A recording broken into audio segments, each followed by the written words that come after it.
Bismillahirrahmanirrahim. Assalamualaikum warahmatullahi wabarakatuh. Selamat pagi guys. Semoga kalian tetap dalam keadaan sehat dan tetap bersemangat ya guys ya. Oke, jadi di kesempatan kali ini saya akan melakukan tes untuk sebuah kartu grafis ya, seperti yang teman-teman lihat di layar. Di sini saya dapat kartu grafis dari brand Avox ya.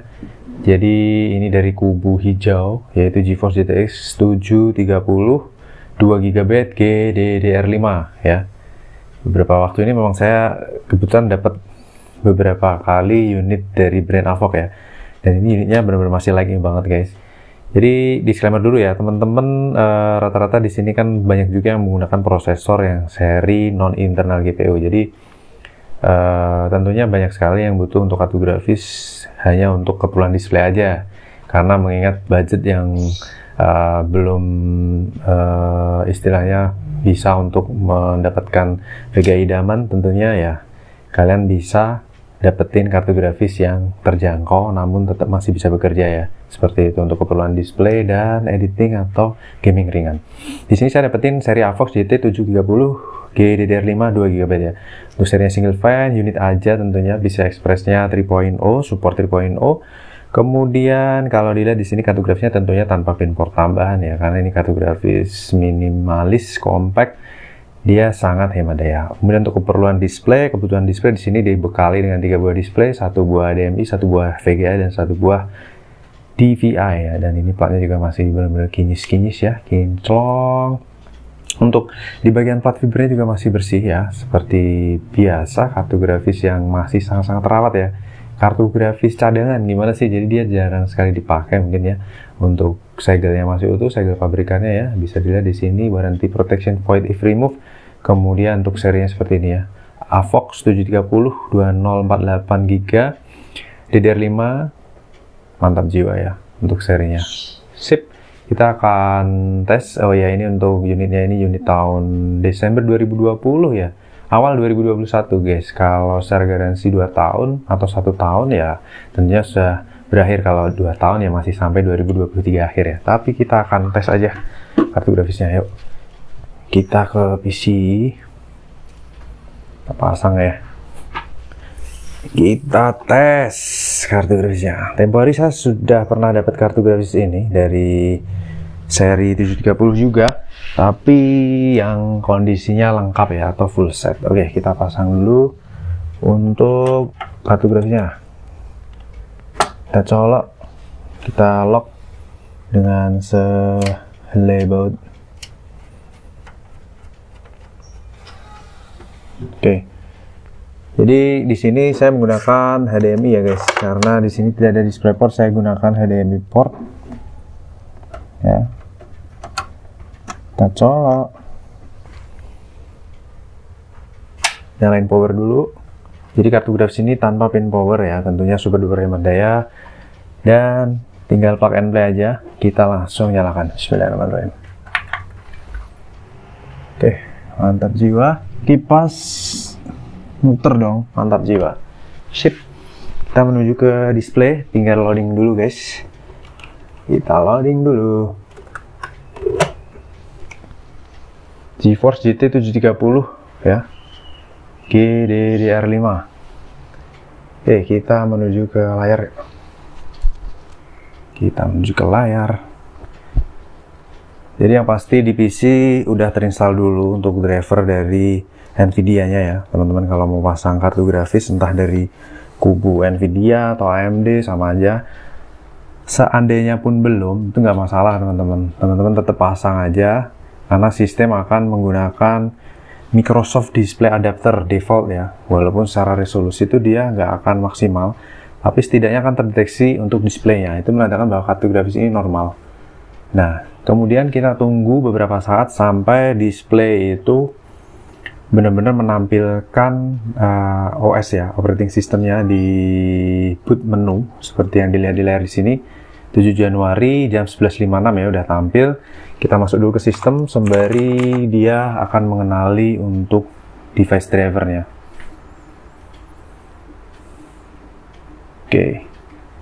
Setelah nanti driver terdeteksi dengan baik, maka resolusi layar itu akan penuh ya, seperti itu. Kita tunggu aja, dan itu mungkin berlaku sangat berbeda-beda dari kondisi setiap monitor yang dipakai juga. Monitor yang teman-teman pakai seperti itu.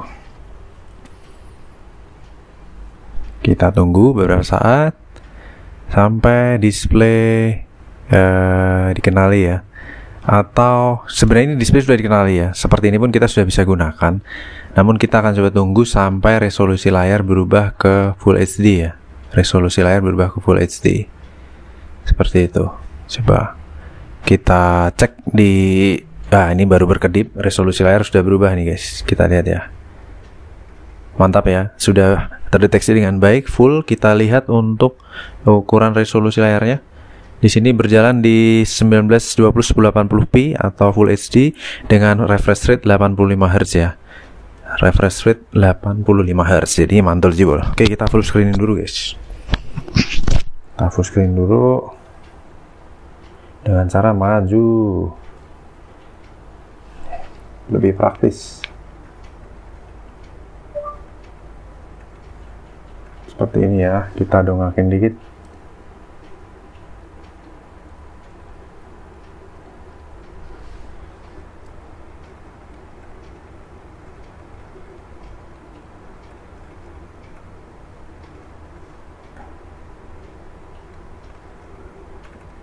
Kita paskan dulu guys. Oke, langsung aja kita load software pendukungnya. Di sini dia pun mendeteksi GeForce ini ya, Experience ya.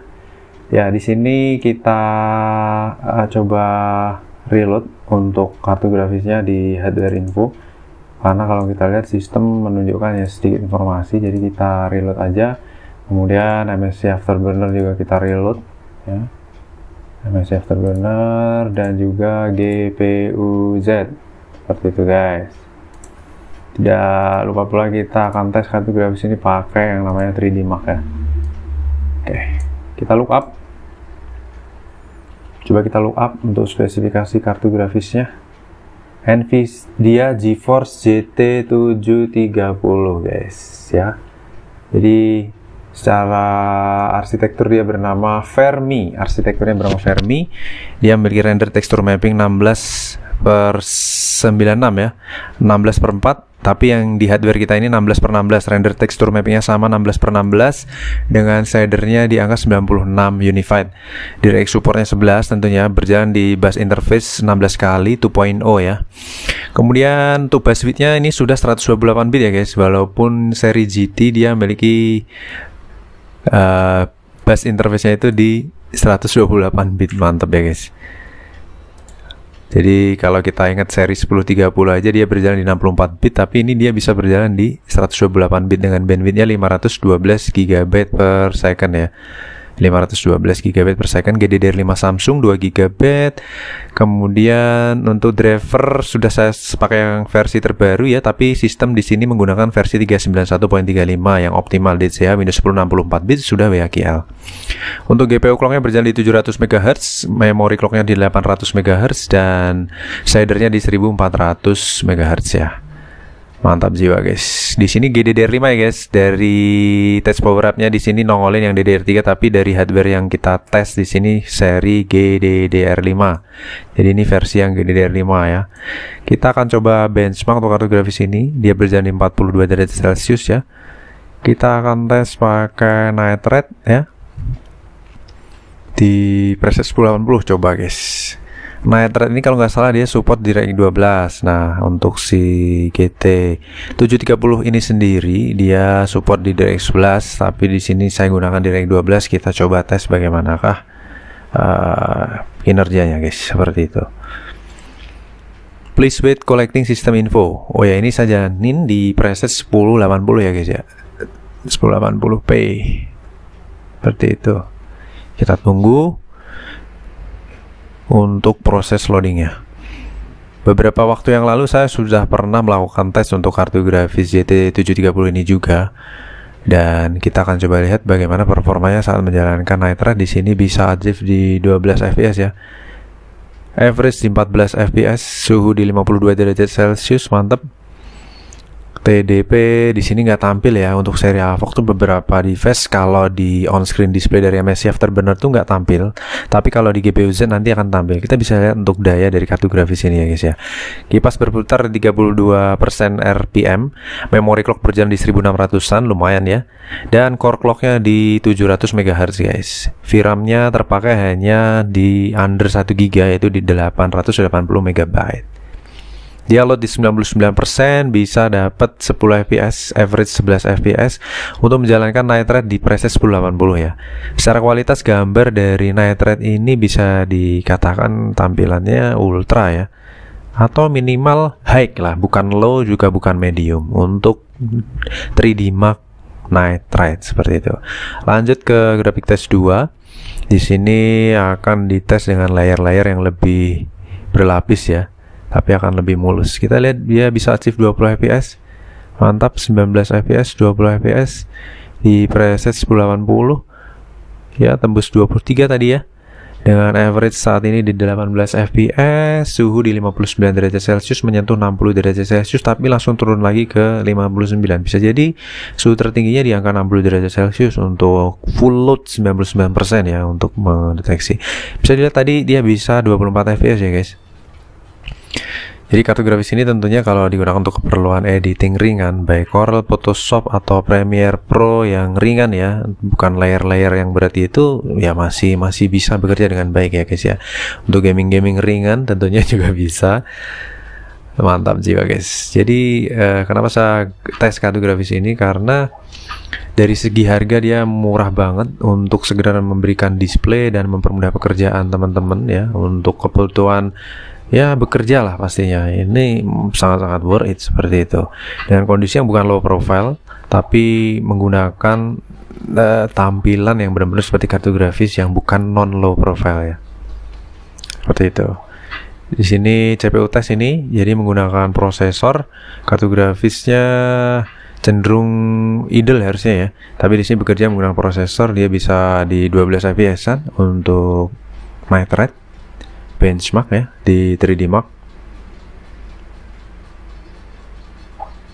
ya. Untuk kartu grafis tentunya juga support ya untuk proses CPU test ya, karena prosesornya juga dikawal dengan kartu grafis ini sendiri, jadi dia masih load juga untuk kartu grafisnya seperti itu.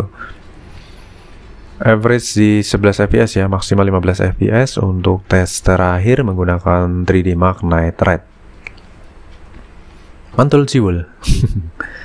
Oke, running benchmark Night Raid sepertinya selesai. Kita akan lihat bagaimana performanya. Di sini temperatur achieve tertinggi di 62 derajat Celcius dan current sudah mulai turun di 40-an ya, dan minimal di 35 derajat Celcius. Kita akan lihat ya, kartu grafis ini masuk dalam kategori legendary, 3210 skornya untuk Night Raid score, mantap ya. Kemudian untuk grafik skornya di 2800-an, CPU skornya di 11700-an, dan less than 20 fps untuk Battlefield 5 di 1440 P Ultra.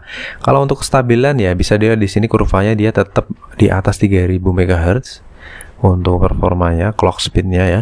Kemudian kita lihat untuk grafik test 1 dia achieve di 58 derajat Celcius di 11,2 sekian ya average, dan grafik test 2 di 62 derajat Celcius bisa achieve di 14 fps, sempat naik tertinggi di angka 30 fps seperti itu guys. Oke, dari segi sensor kartu grafis ini memiliki hampir 700 MHz untuk GPU clock speed, dan memory clock speednya di 800 dengan shader clocknya di 1400 MHz. Temperatur tertinggi di 62 derajat Celcius. Kemudian untuk kita butuh ini adalah daya ya.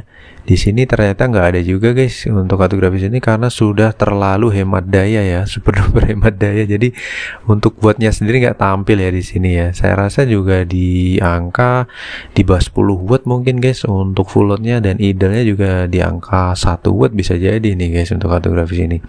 Oke guys, nice overall untuk performa kartu grafis ini, mantap ya, mulus no minus, cycle, tidak ada kendala sama sekali untuk kebutuhan display teman-teman. Jadi cukup worth ya seperti itu, dengan tentunya harga yang super duper murah. Oke, kita akan lanjut tes kartu grafis berikutnya. Jangan lupa subscribe. See you on the next video. Terima kasih atas supportnya. Wassalamualaikum warahmatullahi wabarakatuh. Bye bye.